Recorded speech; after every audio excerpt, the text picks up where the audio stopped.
The cold that gripped the Idaho panhandle in January of 1895 did not simply arrive. It descended, dropping the temperature past 20 below zero in the space of a single terrible night, the kind of cold that killed livestock in their pens and stopped a man's breath in his chest if he stood outside it too long. Just before midnight, a fist struck the front gate of the Ashcroft ranch, 3 heavy blows and then nothing. And when the night watchman Amos Reed ran out with his lantern raised against the dark, he found Nathaniel Cole collapsed face down in the snow, his infant son Wren still bundled tight against his chest, both of them dangerously still. Nathaniel had walked 9 miles through that killing cold, carrying his son the entire distance, chasing nothing more than a rumor that the widow at this ranch sometimes hired desperate men when no one else in the county would. He did not yet know that, before the sun rose over the frozen hills that morning, Wealthy Ashcroft would do something so unexpected, so entirely unlike anything the town of Cedar Bend had ever seen from her, that the whole county would still be talking about it come spring. Nathaniel Cole had once worked a modest homestead 40 miles north of Cedar Bend, land he had cleared himself the year he married his wife Louisa. A mining company's blasting operation had diverted the creek that fed his fields 2 summers back, and what the drought hadn't already claimed, the lack of water finished off entirely, leaving Nathaniel with nothing but a worthless deed and a debt he could never hope to settle. Louisa had died the previous autumn, giving birth to Wren, a labor that went wrong in ways the nearest doctor, 40 miles distant, could not reach in time to prevent. Nathaniel had buried her himself beneath a stand of pine he had once cleared with his own hands for a house that never got built.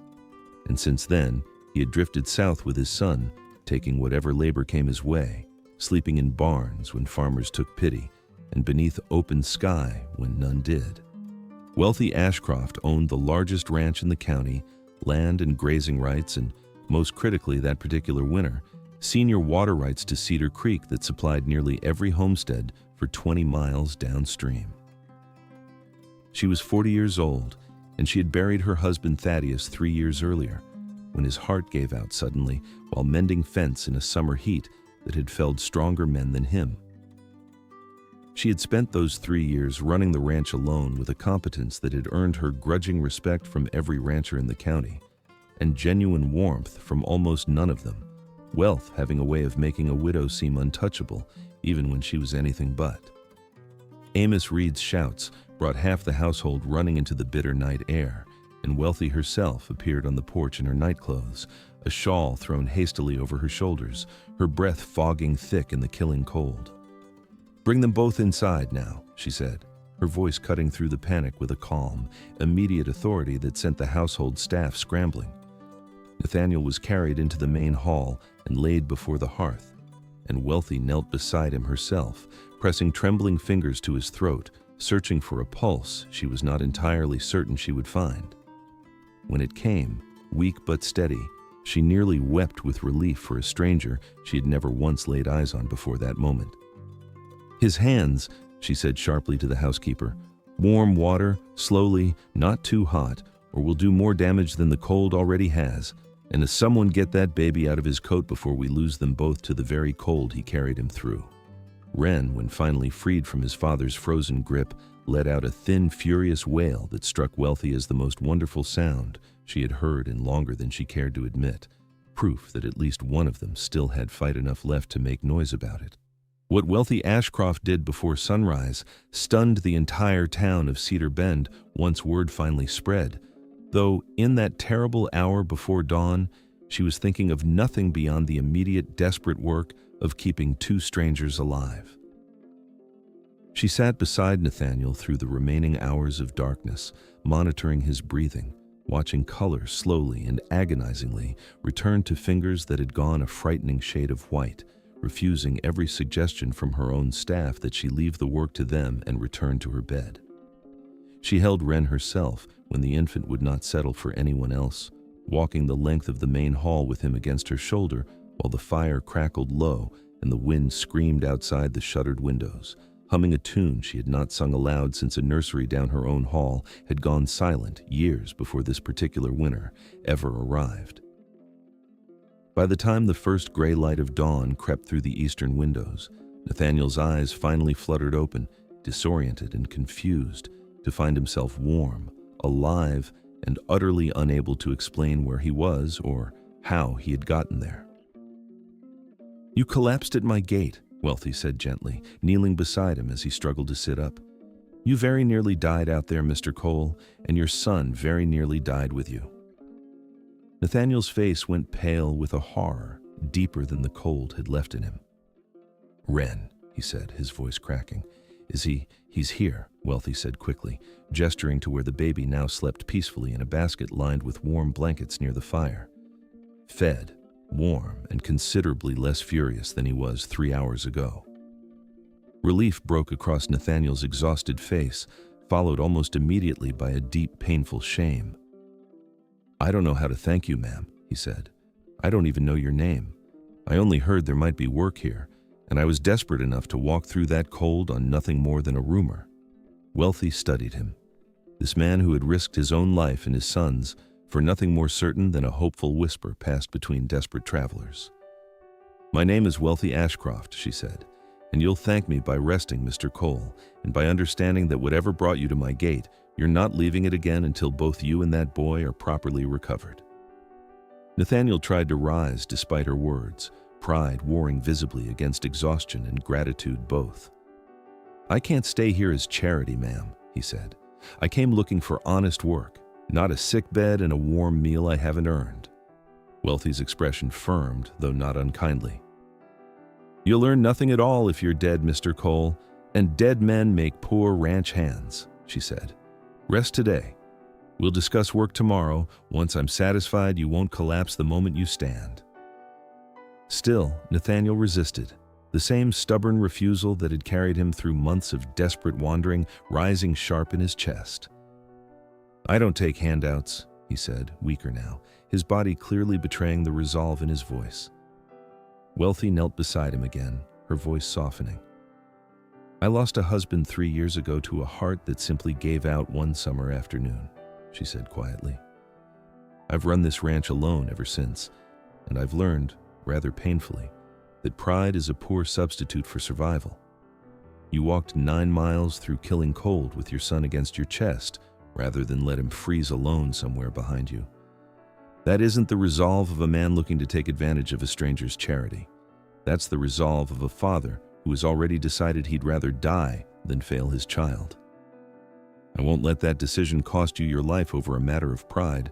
Nathaniel had no argument left strong enough to overcome both his exhaustion and the quiet, unshakable firmness in Wealthy's voice, and so he rested, sleeping through most of that first day while Wren was fed and tended by the household's nursing maid. By evening, when Nathaniel finally woke with real strength returning to his limbs, Wealthy sat with him by the hearth and made the offer plainly.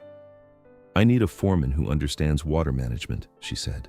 "Cedar Creek feeds nearly every homestead downstream of this ranch, and the responsibility of managing those rights fairly, especially through a dry season, has grown heavier than I can properly carry alone. You lost your own land to a diverted creek, Mr. Cole.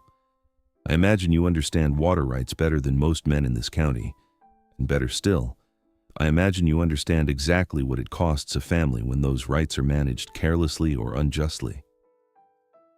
Nathaniel studied her for a long moment, searching for the catch he was still certain must be hiding somewhere in this offer. "Why would you trust a stranger who collapsed at your gate with something that important?" he asked. Wealthy looked toward the basket where Wren slept peacefully. "Because a man who nearly died protecting his son isn't the kind who'd risk anyone else's water or land carelessly," she said. "And because Cedar Bend has whispered for 3 years that a widow can't properly manage what her husband left behind.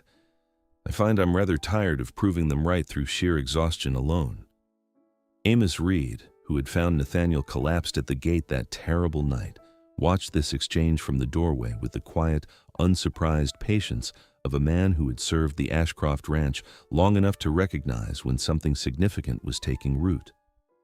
He would tell Nathaniel later, over shared coffee in the frozen dawn hours of the following week, that he had never once in 3 years seen Wealthy Ashcroft sit up through an entire night tending a stranger, not even when her own husband had taken ill in his final hours. The foreman's quarters, when Nathaniel and Wren finally settled into them properly a week later, smelled of cold stone and long disuse. But the hearth drew easily once he coaxed a fire, and by nightfall, the small front room had begun to feel less like an abandoned structure and more like something that might, with time, become a real home again. He laid Wren in a borrowed cradle near the fire and sat beside him through most of that first night, watching his son sleep undisturbed and warm.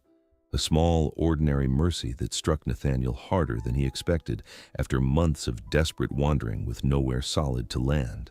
By the second morning, he carried Wren out onto the porch step, wrapped in every blanket he owned, and let him watch the frost glitter across the creek bank.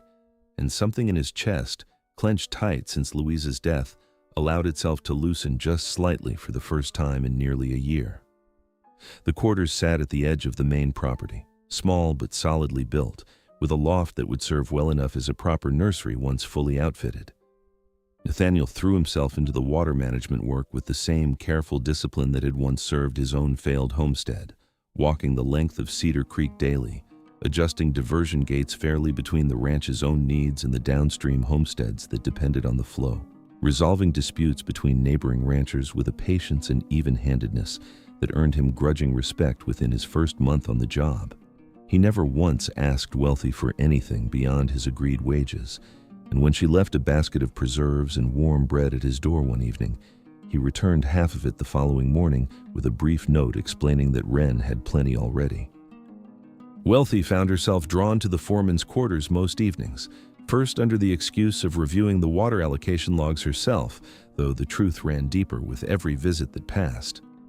She brought Wren small knitted blankets and sat rocking him by the hearth while Nathaniel finished his evening rounds, discovering in herself a tenderness toward the child that startled her more than she cared to admit after 3 years of careful, guarded solitude.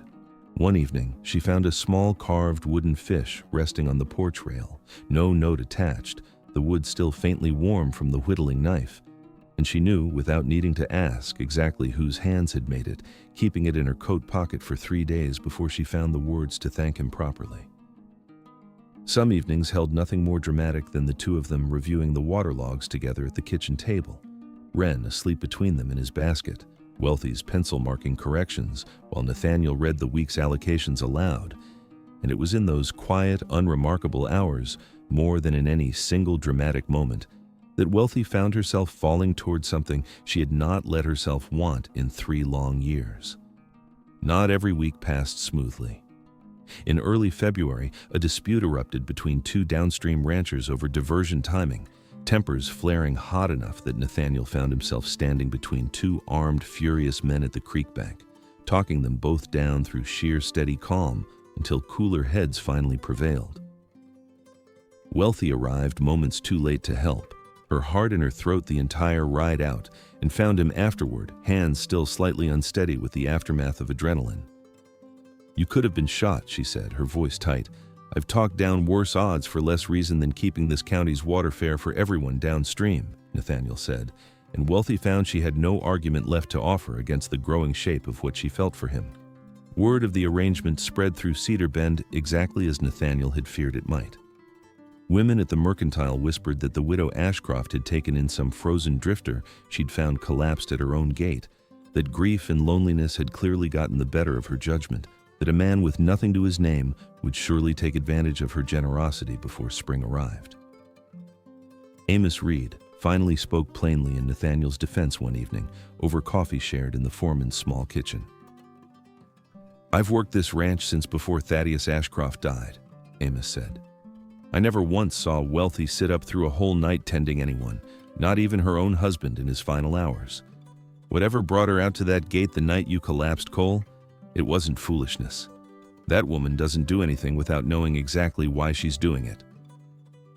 Wealthy heard the rest of the town's whispers herself and let them slide past her like rain off an oiled coat, though the true danger sharpened considerably when a mining company representative arrived in Cedar Bend with a legal challenge that threatened everything downstream of Wealthy's ranch.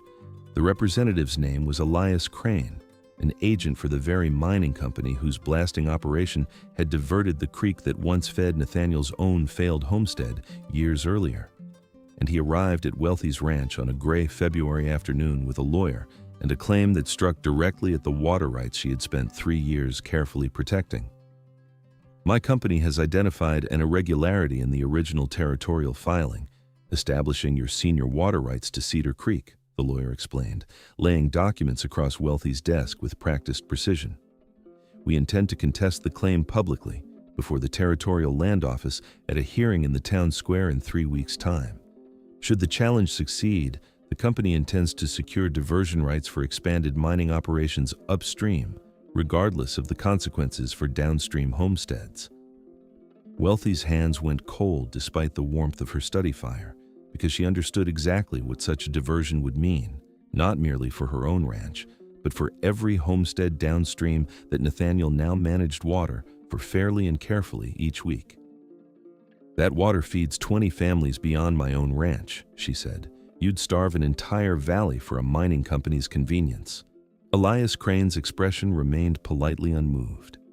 "The territorial court will decide that, Mrs. Ashcroft, not either of us. 3 weeks. I'd advise you to have your filings in order." That evening, Wealthy told Nathaniel about the threat over supper at the foreman's quarters, Wren asleep in his cradle nearby. "If Crane's company wins that hearing," she said quietly, "every homestead downstream loses its water, mine included.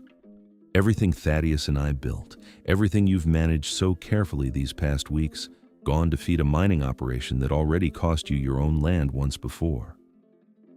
Nathaniel was quiet for a long moment, turning his coffee cup slowly between his hands. "I lost my homestead to that very same company's carelessness," he said finally. "I know exactly what it costs a family when water disappears through no fault of their own. What can I do to help?" Wealthy looked at him, really looked at him, in a way she had not allowed herself since the terrible night he collapsed at her gate. "I don't know yet," she admitted softly. "But I find, for the first time in 3 years, I don't feel entirely alone facing it." She reached across the table and covered his rough, calloused hand with her own. "Tell me about Louisa," she said, "if you're willing to." Nathaniel stared into the fire for a long moment before answering. "She had a stubbornness that made even the driest season feel survivable," he said. "I keep thinking if I'd gotten her to a proper doctor sooner, built us closer to town instead of so far out, she might still be here to see how far Wren and I have come since." Wealthy's eyes filled with a grief of her own, carefully guarded for 3 long years. "Thaddeus and I never managed children in 11 years of marriage," she said softly. "I told myself this ranch would simply have to be legacy enough. Then a stranger collapsed at my gate with his son against his chest, and I understood I hadn't accepted anything at all. I'd only been waiting for a reason to stop pretending I had." We are more than halfway through Wealthy and Nathaniel's story now, and if that terrible night at the gate has stirred something in you, take a moment to subscribe so you never miss the next tale from this same forgotten stretch of the Idaho frontier.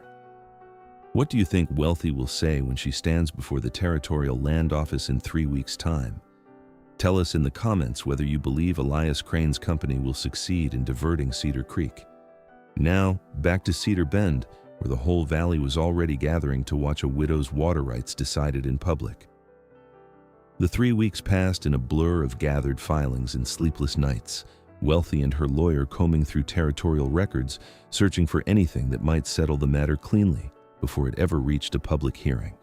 Nathaniel walked the creek daily, documenting every diversion, every fair allocation made to downstream homesteads, building a record that proved beyond doubt the water had been managed honestly and carefully for years.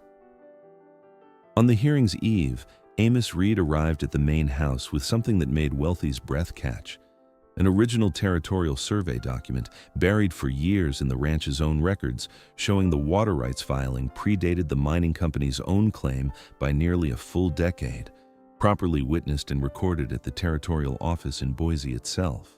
The hearing was held in the Cedar Bend Town Square on a bright, bitterly cold morning. The whole valley turned out to watch, drawn by weeks of anxious speculation finally reaching its conclusion. Wooden benches had been hauled out from the church for the occasion, and the crowd stood 3 deep behind them, despite the cold, breath fogging in the winter air as neighbors murmured amongst themselves, uncertain which way the territorial court would ultimately rule. 20 families from up and down the creek had made the journey into town that morning, their own livelihoods hanging on the outcome as surely as Wealthy's own. The territorial land agent, a stern, unhurried man named Judge Pemberton, sat at a table set up before the assembled crowd, and Elias Crane's lawyer laid out his case with cold, practiced precision, painting the original filing as procedurally irregular, the mining company's expansion as necessary progress for the territory's development. When Wealthy's turn came, she rose and spoke plainly, describing 3 years of careful, fair water management that had kept 20 downstream families whole through drought and hardship alike. Then, unprompted, Nathaniel rose from his seat among the crowd, Wren asleep against his shoulder, and asked the judge's permission to speak. "I lost my own homestead to this very company's carelessness 2 years ago," he said, his voice steady despite the eyes of the whole valley fixed upon him. "I've walked this creek every single day for the past month, and I've seen nothing but a woman who manages that water more fairly than any company ever has or ever will. If this territory intends to hand a decade of careful stewardship to a mining operation that's already ruined one family's land, I don't rightly know what justice is supposed to mean anymore." A murmur moved through the crowded square, and it was in that moment that Amos Reed stepped forward and presented the original survey document, the buried filing that predated the mining company's entire claim by nearly 10 years. Judge Pemberton studied the pages for a long, silent moment, then looked up at Elias Crane's lawyer with an expression that had gone considerably colder. "This filing, properly witnessed and recorded a full decade before your client's own claim, settles the matter beyond any reasonable dispute," he said. "I'm inclined to believe your company's sudden interest in this water has rather less to do with procedural irregularity and rather more to do with discovering, 10 years too late, that a widow's careful stewardship has become considerably more valuable than convenient to challenge." The crowd's murmur shifted toward relief and understanding, and Judge Pemberton brought his gavel down once. "The water rights stand as originally recorded. Mrs. Ashcroft's claim is upheld in full, and this hearing is closed." The square erupted, not in outrage, but in something closer to genuine gratitude, as 20 downstream families who had spent weeks fearing for their own survival now turned to thank the woman who had protected them. Outside the square afterward, Wealthy turned to Nathaniel, her eyes bright with unshed tears. "You didn't have to stand up in front of the whole valley," she said softly. "You could have simply let the filing speak for itself." Nathaniel looked at her, Wren still sleeping peacefully against his shoulder, half the valley still murmuring behind them. "I've spent months swallowing my pride so my son wouldn't have to go without," he said. "But standing up in that square just now, Wealthy, I wasn't swallowing anything at all. For the first time since I buried Louisa, I was standing for something. I was standing for you." Wealthy's breath caught, and the careful composure she had maintained for 3 long years finally gave way entirely. "I offered you a foreman's position, Nathaniel," she whispered. "I find I want something far more honest than that now. I want the man who stood up in front of an entire valley and called this fight worth having." Nathaniel did not answer with words. He crossed the small distance between them, right there in the town square, and took her hands, and in front of Judge Pemberton, Amos Reed, and half of Cedar Bend, he kissed her. It was not a kiss of fleeting relief or public spectacle. It was a kiss of promise, of survival, of 2 people who had each buried someone they loved and had somehow, against every hard frontier odd, found their way to standing together in broad daylight. The weeks that followed saw the Ashcroft Ranch settle into a steadiness it had not known since Thaddeus's death. Elias Crane's company abandoned its operations near Cedar Bend entirely within the month, unwilling to risk further public scrutiny of its methods, and the 20 downstream families Nathaniel had protected never forgot the debt they felt they owed both him and Wealthy. Spring arrived slowly across the Idaho plains that year, and Wealthy and Nathaniel were married beneath the cottonwoods along Cedar Creek itself in a real ceremony. Wildflowers gathered by hands from families up and down the valley who had once merely whispered about the arrangement and now came bearing gifts instead, and a fiddle player from the Cedar Bend Saloon donating his afternoon for free. saying afterward he had never seen two people look at each other quite the way they did that day. Wren, walking now on unsteady but determined legs, wore a small suit of fine blue wool, matching the very shawl Wealthy had thrown over her shoulders the night she found them both collapsed at her gate. And when Amos lifted him up during the ceremony to see his parents exchange their vows, Wren reached out both small hands toward Wealthy and said, in the clear, uncomplicated way of a child who had never known her as anything else, the word Mama. Wealthy froze entirely still, one hand pressed to her heart, tears spilling freely down her face before she gathered Wren into her arms, holding him the way she had once dreamed of holding a child of her own, in a life that had finally, truly, stopped feeling empty. Years later, travelers passing through Cedar Bend still spoke of the Ashcroft Ranch, though most had long since started calling it something simpler, the Coal Place, the family with the warmest hearth in the county for any traveler who came knocking hungry or half frozen from the cold. Amos Reed, grown grayer with each passing winter, still told the story of that January night to every new hand hired onto the ranch, always ending it the same way, that he had never, in all his years of service, seen a woman rise from her bed the moment a stranger's fist struck her gate, and act with such certainty before the sun had even risen to explain why. Downstream, the 20 families whose water Nathaniel had defended in that crowded square never forgot the debt they felt they owed, and for years afterward, no traveler passing through Cedar Bend paid full price for anything at the Mercantile once Silas Bennett's own cousin, who ran the counter, recognized the coal name attached to their order. They no longer spoke with the cautious whispers of that first uncertain winter. They spoke with genuine wonder, the way people speak of something that had, against every hard lesson the frontier ever taught them, turned out right. Above the mantel in the ranch house, beside the small carved wooden fish, worn smooth from years of handling, hung the original territorial survey document that had once saved an entire valley's water, framed now beside the shawl that had warmed a freezing infant on the coldest night Cedar Bend had ever known. It started before sunrise, with a man who wouldn't let go of his son even half frozen, Wealthy liked to say to anyone who asked about it, and it ended with the truest family I ever thought I'd get to have. Wren, grown into a sturdy, sun-browned boy who knew every bend of Cedar Creek by heart, liked to add his own small piece to the telling whenever visitors asked that his papa had once walked 9 miles through the worst cold anyone could remember, and that he intended, when he was grown, to be exactly that kind of stubborn himself. Family isn't always about the blood that runs in a person's veins. Sometimes it's about the people who hear a fist strike the gate in the dead of night and choose, with everything they have, to run toward the danger instead of waiting for morning. It's about the hard bargains desperate people strike simply to survive an Idaho winter, and the quiet grace that can turn those bargains into something that lasts a lifetime.